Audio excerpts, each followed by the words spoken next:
सभी को जय सिया राम। उत्तरकांड में दोहा संख्या 74, 74 के आगे से पढ़ेंगे। दोहा संख्या 74 इस प्रकार है। यद्यपि प्रथम दुख पावई, रोवई बाल अधीर।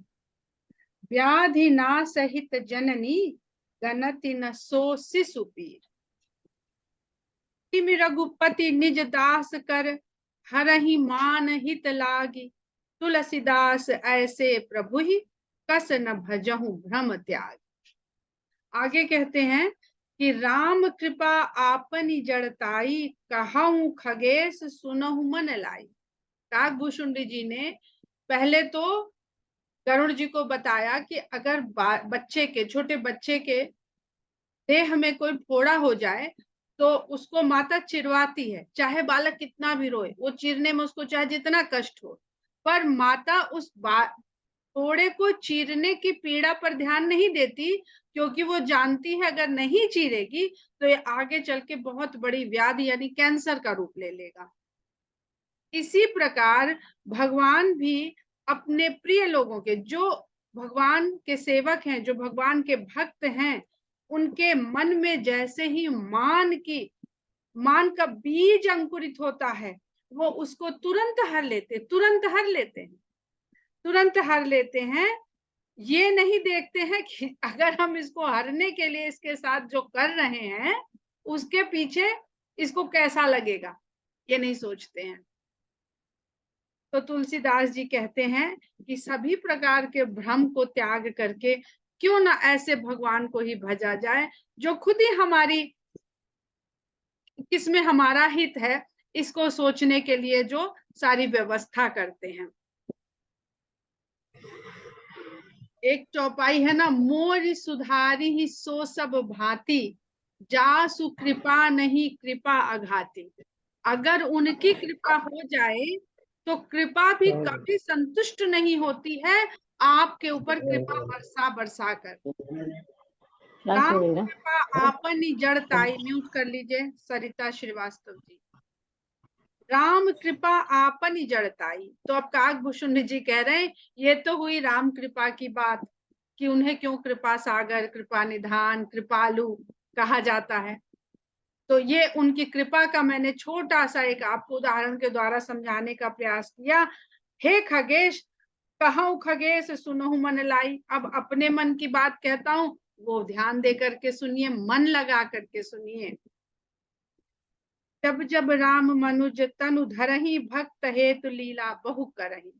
जब जब राम मनुष्य का तन धारण करते हैं और भक्त के कल्याण के लिए अनेक प्रकार की लीला करते हैं।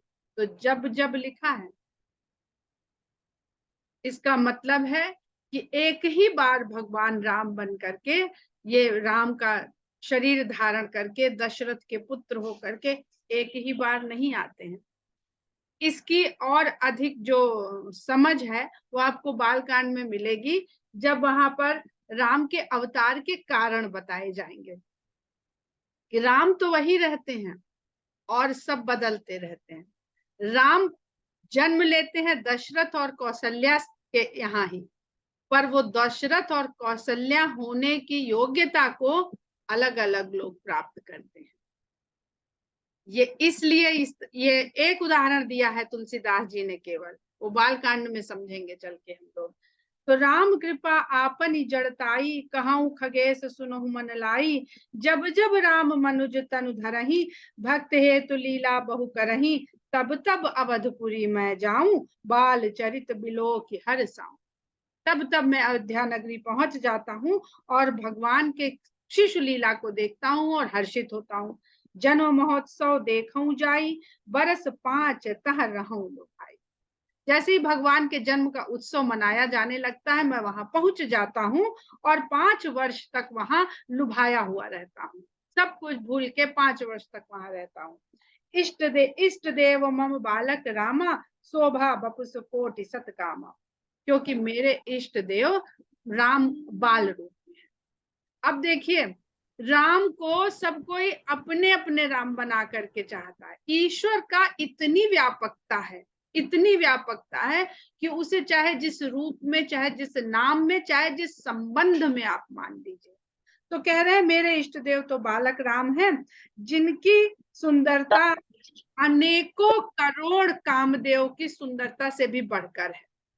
इस संसार में जो सुंदरता मिलती है, जो जिसको हम शारीरिक सौंदर्य, शारीरिक सौष्ठव कहते हैं, वो कहते हैं कि कामदेव की एक छींट पड़ जाती है जिस जीव की रचना में, वो सुंदर हो जाता है। सृष्टि की रचना में वो सुंदर हो जाता है, उसको आंखों से दिखने वाला सौंदर्य प्राप्त हो जाता है।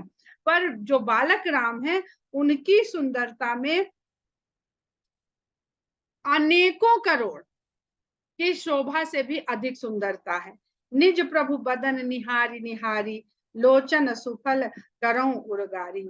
और अपने भगवान का मुख देख देख कर, हे उर्गारी, हे गरुण, अपने उस भगवान बालक राम का मुख देख देख कर मैं अपने नेत्रों का होना सफल करता हूँ।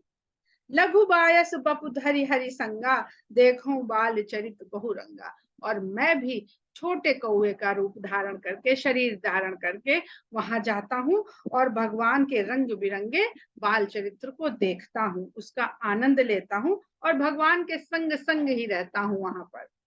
लरिकाई जह जह फिरहि तह तह संग उड़ाऊ, जूठन परई अजिर मह सो उठाई करि खाऊं। बहुत बहुत अधिक प्रेम से भरा हुआ ये प्रसंग है। कहते हैं भगवान अपने लड़कपन में जिधर उधर फिरते रहते हैं, मैं उधर ही उधर उड़ता फिरता रहता हूँ उनके साथ साथ। और उनके खाते समय जो जूठन जमीन पर गिरती रहती है, भूमि पर गिरती रहती है, मैं उसको चुग चुग कर भोग लगाता रहता हूँ, खाता रहता हूँ। एक बार अतिशय सब चरित किए रघुबीर, सुमिरत प्रभु लीला सोई पुलकित भयउ शरीर। एक बार इसी प्रकार भगवान शिशु लीला कर रहे थे और शिशु लीला की अत्यधिकता में थे। बहुत सबको प्रसन्नता देने के लिए माता पिता, दास दासी, जितना भी राजभवन और नगर के जितने लोग थे, सब जिस तरह से बालचरित को देख के आनंद पा सकते थे, अत्यधिक बालचरित कर रहे थे। और उस बात को स्मरण करते हुए कि भगवान का बाल लीला किस प्रकार कर रहे थे, काकभुसुंडी जी का शरीर पुलकित हो गया आनंद से। कहाई भुसुंड सुनहु खगनायक, रामचरित सेवक सुखदायक। काकभुसुंडी जी कहते हैं, हे पक्षीराज, राम का जो चरित्र है वो उनके सेवकों को सुख देने, वो इतने सुख में डूब गए कि बताने लग गए कि भाई जो मेरी अवस्था देख रहे हो, खाली याद कर लेने भर से मेरा शरीर पुलकित हो जा रहा है, क्योंकि वो भगवान की जो लीला है वो अपने भक्तों को बहुत सुख देने वाली है। नृप मंदिर सुंदर सब भांति, खचित कनक मणि नाना जाति। राजा का जो भवन था वो हर प्रकार से बहुत सुंदर था। खचित कनक सोने का बना हुआ था और नाना प्रकार की मणियां उसमें जड़ी हुई थी। बरन न जाई रुचिर अंगनाई, जह खेलहि नित चारु भाई। और जो उनके भवन का आंगन था, उसकी सुंदरता का तो वर्णन ही नहीं करते बनता है। क्यों? क्योंकि वहां पर चारों भाई साथ साथ खेला करते थे। तो कनक भवन था, सोने का भवन था, उसमें सुंदर आंगन था, लेकिन सारी सुंदरता किस लिए अद्वितीय हो रही थी? क्योंकि चारों भाई वहां पर खेला करते थे। बाल विनोद करत रघुराई, विचरत अजिर जनन सुखदाई।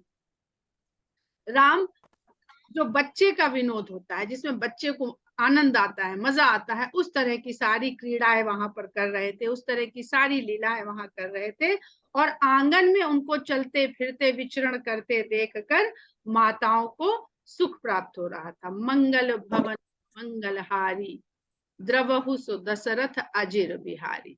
दशरथ जी के आंगन में विहार करने वाले राम, सभी मंगल को कराने वाले और अमंगल को हरने वाले।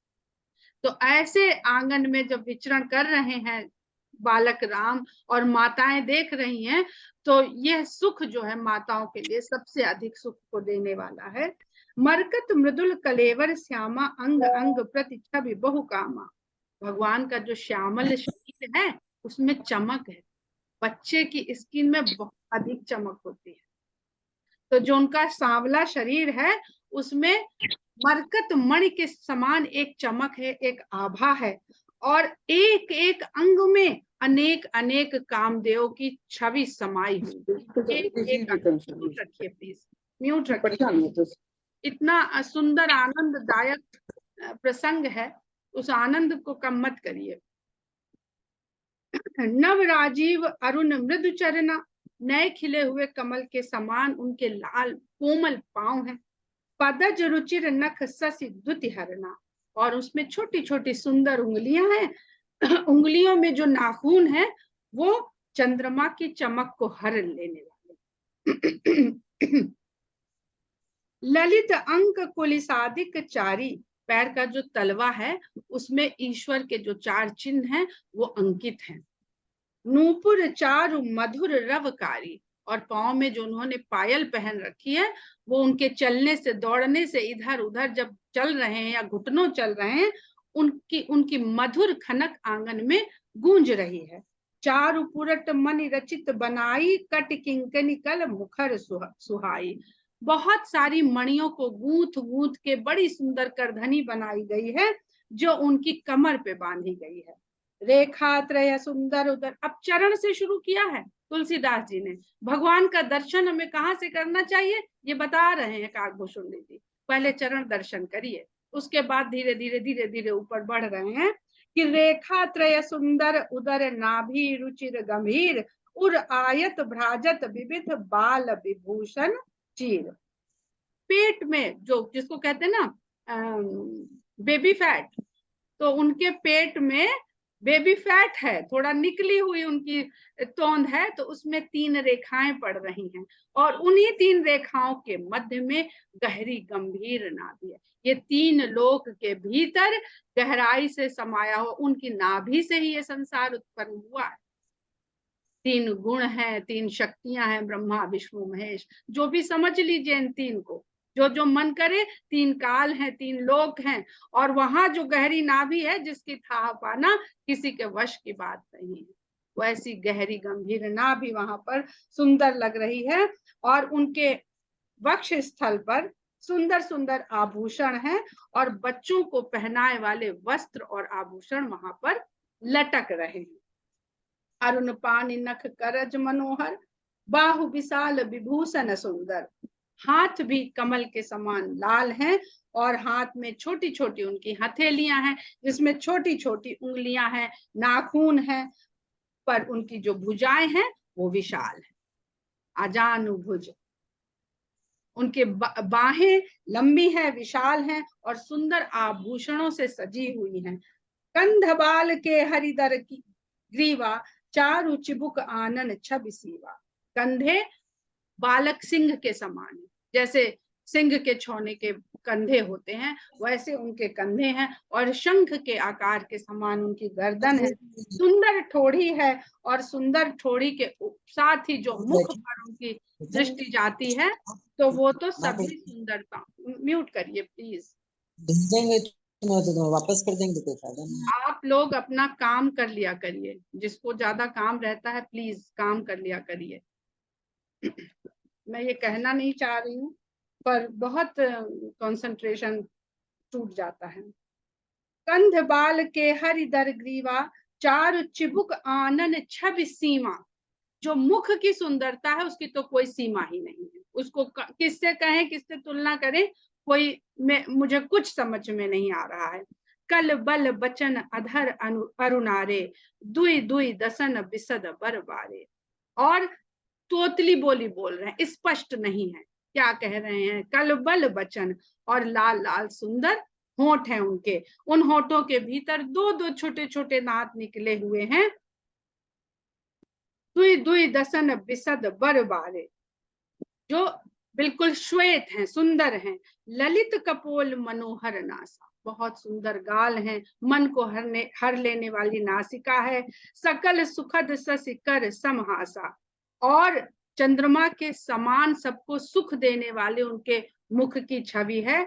लेकिन उसमें भी जो हंसी है, उस मुख में जो हंसी है वो सबके ऊपर भारी पड़ रही है। सबसे सुंदर वो उनकी हंसी। अब देखिए तो भगवान के विराट स्वरूप का ही वर्णन यहाँ पर भी हो रहा है, जो भगवान का विराट स्वरूप लोगों के मन में भय उत्पन्न कर देता है। लेकिन हमारी कैसी भावना होती है कि उसी विराट स्वरूप को बाल रूप में देख करके काकभूषुंड जी कितने मगन हो रहे हैं, कितनी सुंदरता में के आनंद में डूबे जा रहे हैं। नीलकंज लोचन भव मोचन, नीले कमल के समान उनकी आंखें हैं जो भव सागर से मुक्ति दिला देने वाली हैं। भ्राजत भाल तिलक गोरोचन, और उनके माथे पर गोरोचन का तिलक बना हुआ है। विकट भ्रकुट सम श्रवण सुहाए, भौवें उनकी टेढ़ी हैं, कान बड़े सुंदर और समान हैं। कुंचित कच मेचक छवि छाए, और उसके ऊपर घुंघराले बालों का गुच्छा सुहावना लग रहा है। पीत झीनी झंगुली तन सोही, पीले रंग की झीनी सी झंगुलिया झबला उनके तन पर शोभायमान हो रहा है।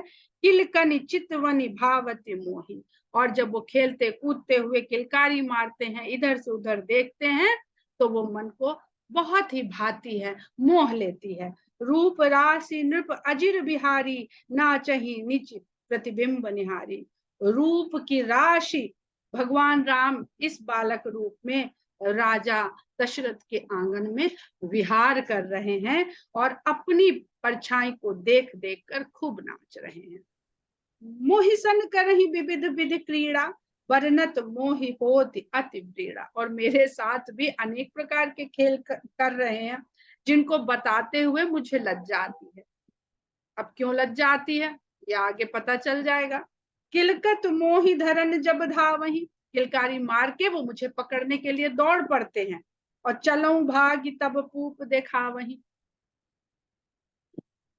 जब मैं उड़ता हूं वहां से तो पुआ दिखा के मुझे अपनी ओर ललचवाते हैं, आकर्षित करते हैं।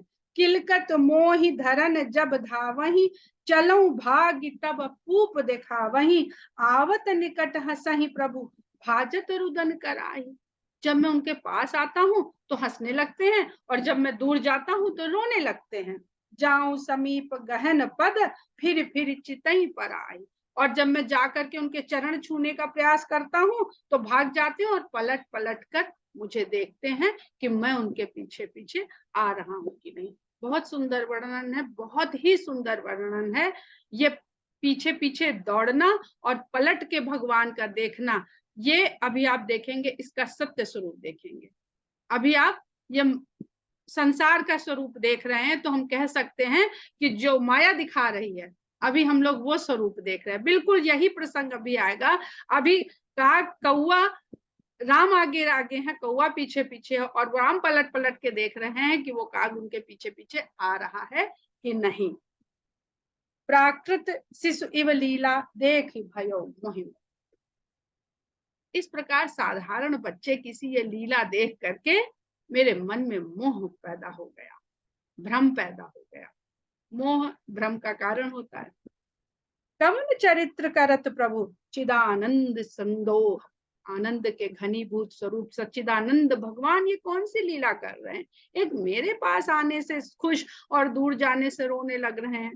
अभी तो इनको जीवन में बहुत बहुत सारे, क्योंकि वो तो हर युग की कथा देखे हुए हैं। जने कई बार खुद ही बताए कि मैं तो बार बार गया हूँ, तो ये वाले राम वही है कि नहीं।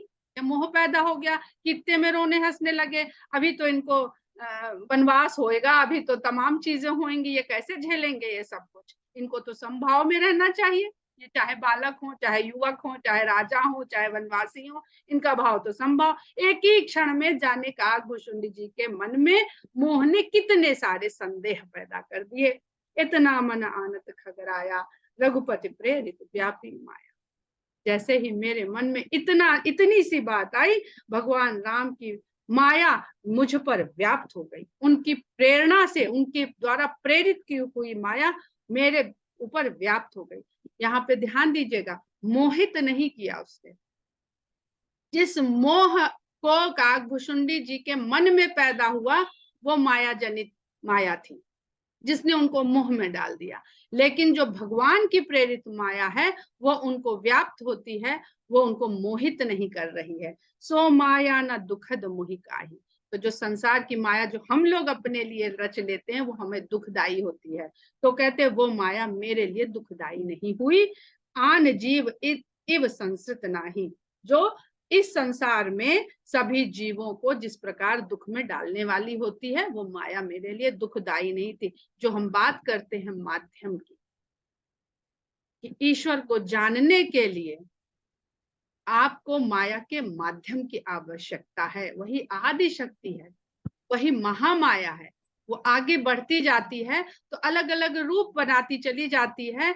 तो वही जो महामाया है वो संसारिक माया होकर के हमें लोभ में, मोह में डाल भी सकती है, और वही माया तो है जो योग माया का रूप लेकर के हमें उस परमात्मा से योग भी करा सकती।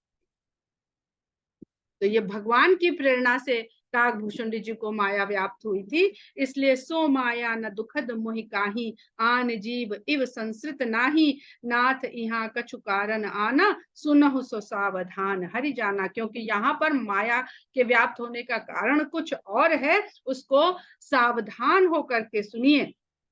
ज्ञान अखंड एक सीताबर, माया बस जीव सचराचर। जो अखंड ज्ञान का स्वरूप है वो केवल एक सीतापति है। अब वही जो हम लोग माया की बात कर रहे हैं, तो मायापति के जब माया प्रचार होगी, प्रसारित होगी आपके ऊपर, तो वो भगवान की इच्छा से आपके ऊपर प्रभाव डालेगी। तो ज्ञान अखंड एक सीताबर, सीताबर कह रहे हैं माया बस से जीव सचराचर। और जो सचराचर जगत है, जितना भी जड़ चेतन इस संसार में है, वो सब माया के वश में है। जो सबके रह ज्ञान एक रस, ईश्वर जीव ही भेद कहु कस। यदि सबको इस एक रूपता का ज्ञान बना रहे, हो जाए और बना रहे, अगर वही ब्रह्म सबके भीतर है, तो फिर हम भी सदा अखंड क्यों नहीं रहते हैं। जो सबके रह ज्ञान एक रस, फिर ईश्वर और जीव में भला भेद क्यों रहे। हम भी सदा समभाव में रहें, हम भी सदा आनंद स्वरूप में रहें, पर हम तो बार बार माया मोह में पड़ करके बार बार दुखी होते हैं, बार बार कष्ट सहते हैं। तो फिर ये बात समझने वाली है। माया बस जीव अभिमानी, ईस बस माया गुण खानी। जो जीव है संसार में, वो माया के वश में है और अभिमान में खोया रहता है। पर माया जो है गुणों की खान, जो अपने अनंत गुणों से, 3 गुण प्रमुख गुण, उसके बाद उनके अंदर उनके अंतर्निहित गुण, उनके द्वारा जो इस संसार को रचती है, वह ईश्वर के वश में है। तो माया बस जीव अभिमानी, ईस बस माया गुण खानी। परबस जीव स्वबस भगवंता। जीव दूसरे के वश में है और भगवान अपने वश में है। जीव अनेक एक श्रीकंता। जीव तो अनेक हैं, पर श्री भगवान केवल एक है।